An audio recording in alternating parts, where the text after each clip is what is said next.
Buenas tardes, queridos alumnos del sexto año básico.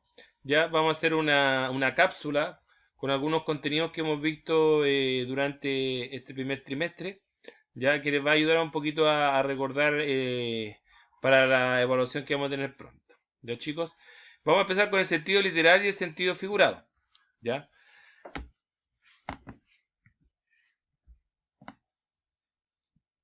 La característica que nos da del sentido literal dice es la definición de diccionario, que no se presta para interpretaciones subjetivas. Por ejemplo, Einstein murió el 18 de abril de 1955. Es una información que nos da, ¿cierto? Que es clara, que es precisa y es entendible. Diferente al sentido figurado, que por ejemplo dice aporta un significado distinto y ordinario mediante el uso de metáforas, ironías, comparaciones, paradojas. Por ejemplo, me muero de amor. O por otro ejemplo que podemos destacar, lo pasé chancho. ¿Ya? Ese es un ejemplo, cuando conversamos o hablamos en sentido figurado. Principalmente o muchas veces nosotros ocupamos lo que es el sentido figurado, diariamente, yo creo. Y acá tenemos otra definición, otro ejemplo que dice que el sentido figurado se mantiene su significado propio, su significado habitual. Aquí hay gato encerrado. Sentido literal. Y ahí se muestra el gato, hay gato encerrado.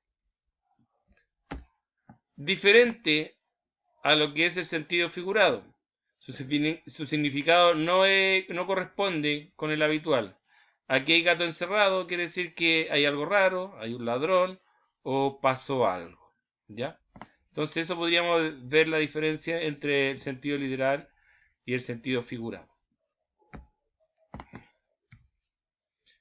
Nos vamos a la noticia, que también fue parte de nuestro contenido del primer trimestre. Primero tenemos que saber qué es una noticia.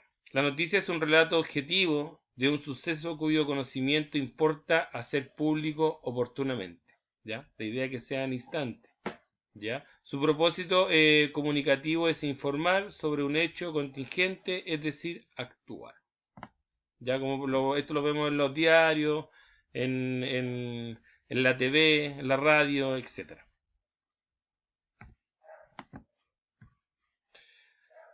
Y las partes de la noticia las podemos observar acá.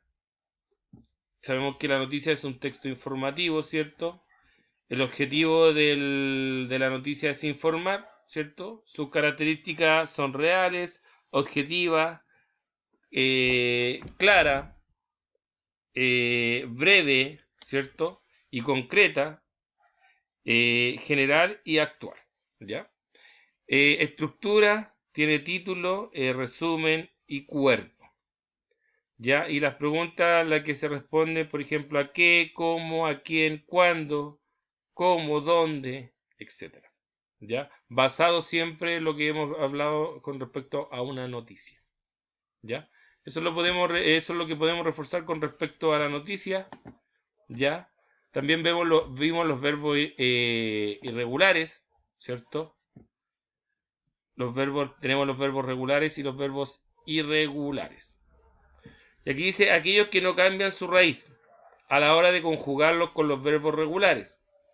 Si decimos que el verbo es regular, esto implica que sigue un patrón, un mismo esquema, como por ejemplo am, amado, amando, amaron. Yo amo, tú amas, él ama, nosotros amamos, vosotros amáis, ellos aman. Si ustedes se dan cuenta, no cambia su raíz, ¿ya? Con ningún pronombre, ¿ya? Diferente es lo que vemos con el verbo irregulares, que dice que son aquellos que cambian su raíz a la hora de conjugarlo. Son los verbos irregulares, ¿ya? Los irregulares no están sujetos a una pauta o modelo, van cambiando. Así resulta más fácil conjugarlo correctamente y es frecuente cometer errores en ampliarlo. Como por ejemplo, conjugar el verbo caber. Cabré, quepó, cupó. ¿Ya? Si ustedes se dan cuenta, cambia su raíz. ¿Ya?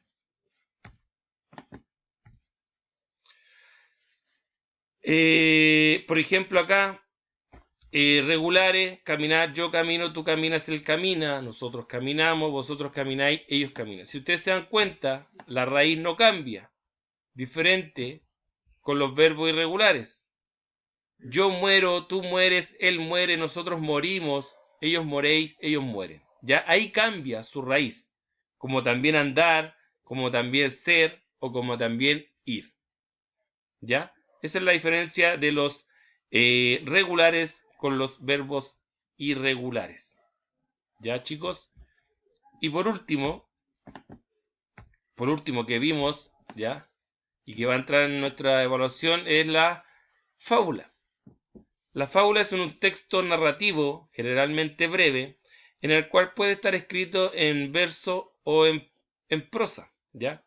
Sus personajes son casi siempre animales que personifican seres humanos, que se le dan características del ser humano. Por ejemplo, el animal habla, la montaña llora, o las nubes lloran porque llueve, etc. ¿Ya? Ahí estaríamos hablando de características de una fábula. El principal propósito de una fábula es dejar una enseñanza, a lo que hace a través de una moraleja. Esta enseñanza se le llama moraleja, o a veces la podemos encontrar dentro de la fábula o al final de ella, ¿ya? Que suele aparecer al final del texto, o a veces dentro del texto, ¿ya? La estructura de la fábula dice que tiene un inicio, un desarrollo, un desenlace y finalmente la moraleja, ¿ya? Por ejemplo, dice inicio se presenta a los personajes y a la trama principal de la historia. Desarrollo se desarrollan los acontecimientos, se presenta el nudo o el conflicto. Desenlace se soluciona el conflicto, ¿cierto? Y moraleja, ¿cierto? Que presenta una enseñanza que deja la historia. Y eso sería, chicos. Espero que les sirva de mucho este resumen del contenido que hemos visto y que van a entrar en la prueba, ¿ya? Estudien, repasen, ¿ya? Y mucho saludo y cuídense.